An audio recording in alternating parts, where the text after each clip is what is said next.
इस वीडियो में हम लोग बात करेंगे प्रेजेंट के इंडेफिनिट टेंस की और अफर्मेटिव सेंटेंस की। सबसे पहले बात कर लेते हैं। तो अफर्मेटिव सेंटेंस यानी कि साधारण वाक्य। अब अफर्मेटिव सेंटेंस या साधारण वाक्य क्या होते हैं? तो अफर्मेटिव सेंटेंस यानी कि साधारण वाक्य वे वाक्य होते हैं जिनमें नहीं का प्रयोग नहीं होता है और ना ही कोई प्रश्नवाचक शब्द आता है, जिसमें कि कोई प्रश्न न पूछा जाए और ना ही नहीं का प्रयोग होता है। तो उस प्रकार के वाक्य अफर्मेटिव सेंटेंस कहे जाते हैं, यानी कि साधारण वाक्य।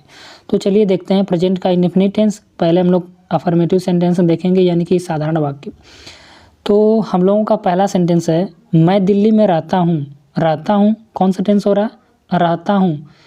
प्रेजेंट का इंडेफिनिट टेंस कैसे? क्योंकि इस प्रेजेंट के इंडेफिनिट टेंस की पहचान ये होती है कि वाक्य के अंत में ता है, ती हैं, ते हैं, इस तरह से लगा रहता है। तो हमें पता चल जा रहा है कि ये प्रेजेंट का इंडेफिनिट टेंस है और प्रेजेंट के इंडेफिनिट टेंस की सहायक क्रिया होती है डू डज। ठीक है, यदि हमारा सब्जेक्ट सिंगुलर रहेगा तो हम लोग डज लगाएंगे, यदि प्लूरल रहेगा तो डू लगाएंगे। ठीक है, तो चलिए ट्रांसलेट करते हैं। सबसे पहले मैं दिल्ली में रहता हूँ, कौन सा, इसका प्रकार क्या है सेंटेंस का? साधारण वाक्य है, अफर्मेटिव सेंटेंस है। तो प्रेजेंट के इंडेफिनिट टेंस में यह होता है कि जब साधारण वाक्य रहे, अफर्मेटिव सेंटेंस रहे, तो हम लोग उसमें सहायक क्रिया यानी कि डू डज का प्रयोग नहीं करते हैं। तो क्या करते हैं? वर्ब में हम लोग यस या यस लगाते हैं। यदि सब्जेक्ट हमारा सिंगुलर रहेगा तो वर्ब में हम लोग यस या यस लगा देंगे, यदि प्लूरल रहेगा तो नहीं लगाएंगे, वैसे ही छोड़ देंगे।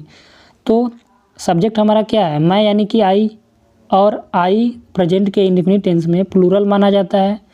तो आई के साथ हम लोग लिखेंगे, आई के बाद वर्ब, रहना एक वर्ब है तो लिव हो जाएगा। अब इसमें यस यस नहीं लगाएंगे, क्यों? क्योंकि सब्जेक्ट हमारा आई है और आई को प्लूरल में माना जाता है, इसलिए प्रेजेंट के इंडेफिनिट टेंस में। तो आई लिव दिल्ली में, इन दिल्ली। ठीक है, तो I live in Delhi. Next वाला है, हम लोग तेज दौड़ते हैं। दौड़ते हैं यानी कि प्रेजेंट का इंडेफिनिट टेंस। अब प्रेजेंट का इंडेफिनिट टेंस सेंटेंस का प्रकार क्या है? साधारण है। ठीक है, साधारण टाइप का ये है, अफर्मेटिव सेंटेंस है।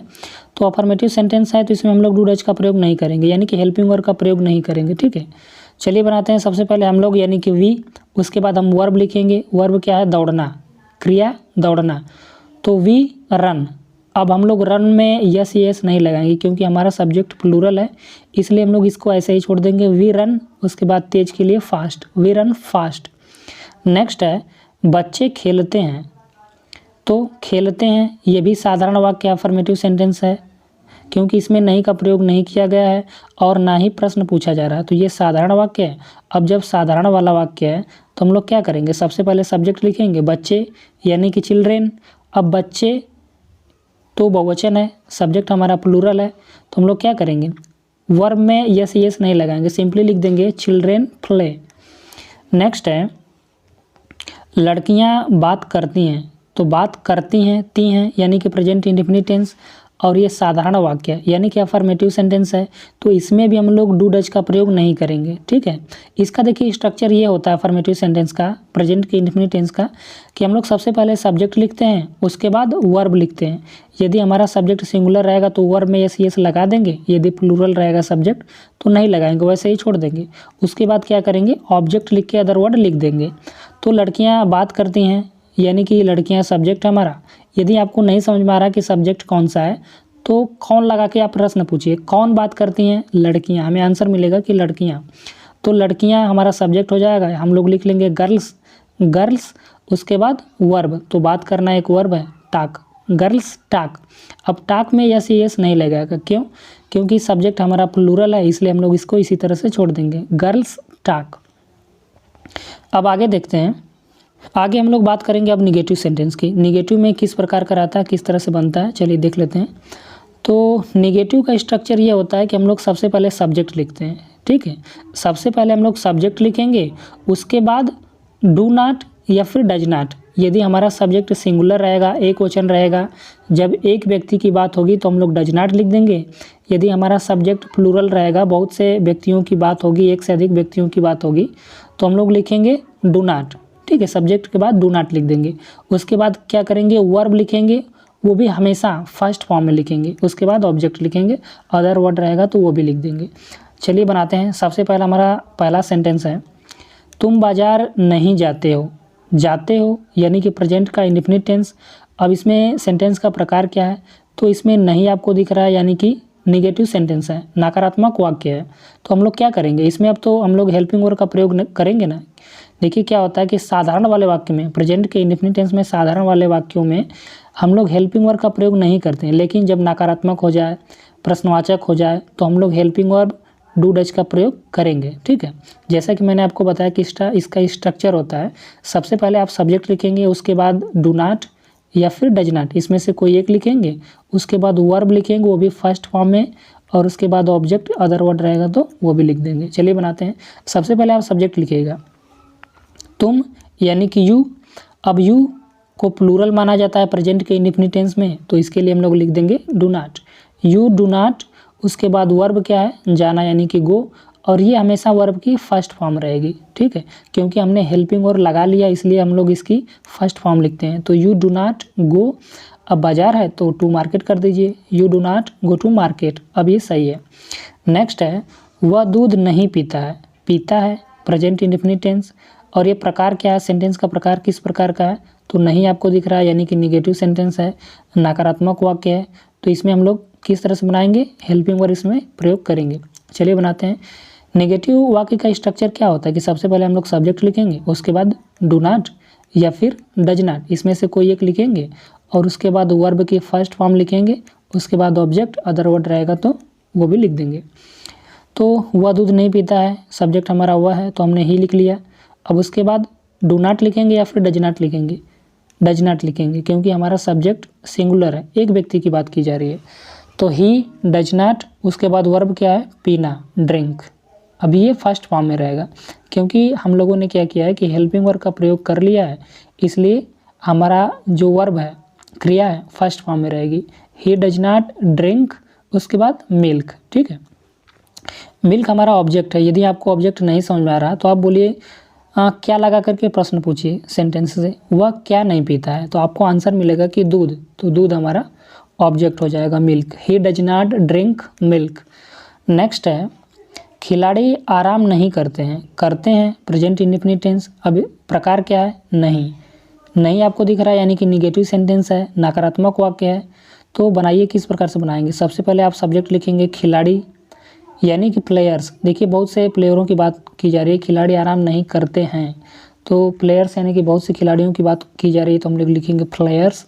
उसके बाद डू नॉट लिखेंगे या फिर डज नॉट लिखेंगे, डू नॉट लिखेंगे क्योंकि हमारा सब्जेक्ट क्या है, प्लूरल है, इसलिए प्लेयर्स डू नॉट।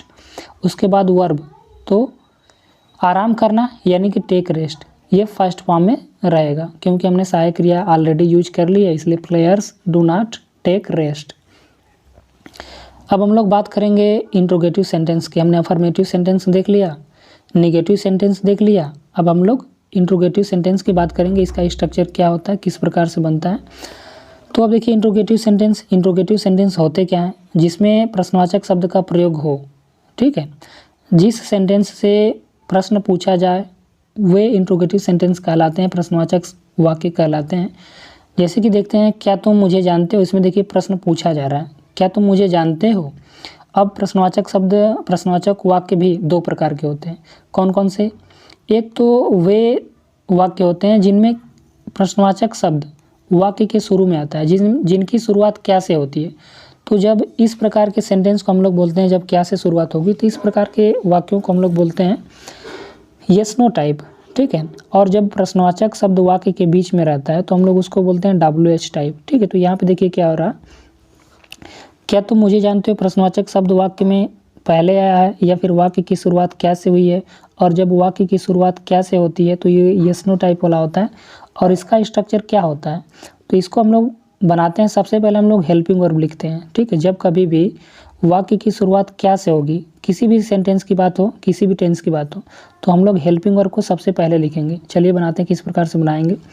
क्या तुम मुझे जानते हो, ते हो यानी कि प्रेजेंट का इंडेफिनिट टेंस, इतना तो आपने पहचान लिया, और इसकी सहायक क्रिया होती है डू डज। ठीक है, और मैंने आपको बताया कि जब कभी भी किसी भी टेंस का सेंटेंस हो, यदि वाक्य की शुरुआत क्या से होगी या फिर यस नो टाइप रहेगा, तो आप सबसे पहले हेल्पिंग वर्ब का प्रयोग करेंगे। तो क्या लिखेंगे आप, डू लिखेंगे या फिर डज लिखेंगे। हमारा सब्जेक्ट क्या है, प्लूरल है, क्या तुम, तो तुम हमारा प्लूरल है, सब्जेक्ट प्लूरल है, तो इसलिए हम लोग डू लिखेंगे। डू उसके बाद सब्जेक्ट, डू यू उसके बाद वर्ब जानना यानी कि नो, डू यू नो मुझे, मी, डू यू नो मी।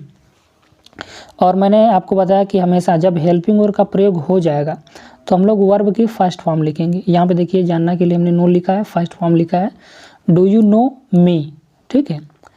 और लास्ट में हम लोग इंट्रोगेटिव मार्क लगा देंगे। और आगे देखते हैं, नेक्स्ट सेंटेंस है, क्या सीता चाय पीती है?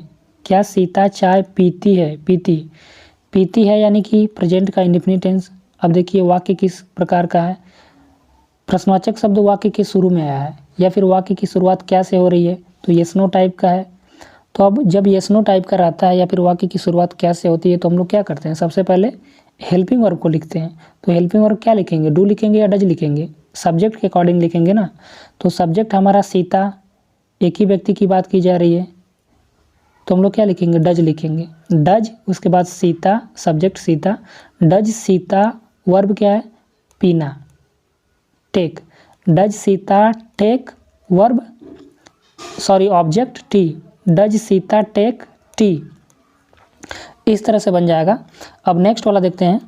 नेक्स्ट सेंटेंस है, क्या वह पाठ याद करता है? क्या वह पाठ याद करता है, ता है यानी कि प्रेजेंट इंडेफिनिट टेंस।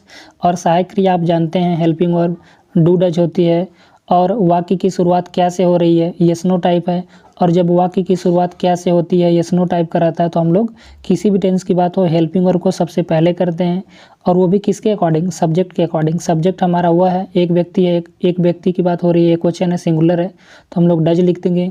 डज उसके बाद सब्जेक्ट लिखेंगे, डज ही उसके बाद वर्ब। तो वर्ब क्या है, याद करना, तो लर्न होगा, डज ही लर्न उसके बाद अ लेसन, ठीक है। पार्ट हमारा ऑब्जेक्ट है, लेसन तो अ लेसन हो जाएगा, does he learn a lesson. इस तरह से बनेगा। और चूंकि हमने सहायक क्रिया इस सेंटेंस में यूज की है, तो हम लोग वर्ब की हमेशा फर्स्ट फॉर्म प्रेजेंट के इंडेफिनिट टेंस में लिखेंगे। अब देखिए हम बात करेंगे हम लोग WH टाइप की। WH टाइप किस प्रकार के होते हैं, मैंने आपको पहले बताया कि जब प्रश्नवाचक शब्द वाक्य के बीच में आए तो ये WH टाइप का सेंटेंस कहलाता है। तो यहाँ पे देखिए कहाँ पे आ रहा है, वह कब घर जाता है। प्रश्नवाचक शब्द वाक्य के बीच में आया है, तो हम लोग इसको किस तरह से बनाएंगे, जब भी प्रश्नवाचक शब्द वाक्य के बीच में आए या फिर हमारा वाक्य WH टाइप का हो, तो हम लोग क्या करते हैं कि सबसे पहले प्रश्नवाचक शब्द की इंग्लिश लिखते हैं, ठीक है। उस WH वर्ड को हम लोग सबसे पहले लिखते हैं। तो यहाँ पे देखिए क्या हो रहा, वह कब घर जाता है, तो कब को सबसे पहले लिखिएगा, व्हेन। उसके बाद सहायक क्रिया, वो भी सब्जेक्ट के अकॉर्डिंग। सब्जेक्ट हमारा हुआ है, सिंगुलर है, इसलिए हम लोग डज लिखेंगे, व्हेन डज ही। उसके बाद वर्ब, जाना है तो गो लिख देंगे, व्हेन डज ही गो, कहाँ पे, हाउस, घर, टू हाउस लिख देंगे, when does he go to house. Next है, मैं कहाँ रहता हूँ यानी कि प्रेजेंट का इंडेफिनिट टेंस। अब ये सेंटेंस का प्रकार क्या है, टाइप क्या है, प्रश्नवाचक शब्द वाक्य के बीच में आया है, तो वाक्य के बीच में आया है तो यानी कि WH टाइप है। और जब WH टाइप रहता है या फिर प्रश्नवाचक शब्द वाक्य के बीच में आता है तो उसकी इंग्लिश हम लोग सबसे पहले लिखते हैं। तो कहाँ यानी कि वेयर, उसके बाद हेल्पिंग वर्ब लिखते हैं, उसके बाद सब्जेक्ट लिखते हैं। तो वेयर उसके बाद डू लिखेंगे, क्योंकि हमारा सब्जेक्ट आई है और आई को इस टेंस में प्लूरल माना जाता है, इसलिए हम लोग डू लिखेंगे, वेयर डू आई। अब उसके बाद वर्ब लिखेंगे, तो रहना का लिव हो जाएगा, वेयर डू आई लिव। अब नेक्स्ट है सेंटेंस, तुम कैसे उसे जानते हो। तुम कैसे उसे जानते होते हो यानी कि प्रेजेंट इंडेफिनिट टेंस। अब प्रश्नवाचक शब्द वाक्य में कहाँ पे आया है, प्रश्नवाचक शब्द वाक्य के बीच में आया है, कैसे, तो ये WH टाइप का है। या फिर मैंने आपको बताया कि जब भी प्रश्नवाचक शब्द वाक्य के बीच में आए तो उसकी इंग्लिश हम लोग सबसे पहले लिखेंगे, तो कैसे यानी कि हाउ। उसके बाद हम लोग हेल्पिंग वर्ब लिखेंगे, उसके बाद सब्जेक्ट। तो हाउ डू, क्यों डू, क्योंकि हमारा सब्जेक्ट क्या है, तुम यानी कि यू, और यू प्लूरल होता है प्रेजेंट के इंडेफिनिट टेंस में, इसलिए हम लोग डू लिखेंगे, हाउ डू यू। उसके बाद वर्ब क्या है, जानना यानी कि नो उसे him, how do you know him. इस तरह से बन जाएगा।